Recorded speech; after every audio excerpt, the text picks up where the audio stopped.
ఎడ్లకు నీళ్లు పెట్టుకొని ఒట్ల పొంట మేపు కథ ఎల్లిపోదమ్మని జదిరి కచ్చూరంల వెట్టుకుందా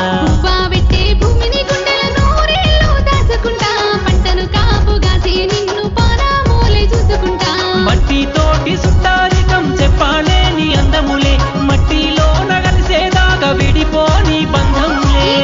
కడుపు సల్లాగుంటే మనకింత అన్నములే నీ నిడాలు నా బతుకు వెలిగే నిండు పుట్టములే ఈ రైతు సెయ్యి సల్లాగుంటే రాజ్యం వర్ధిల్లునులే రైతు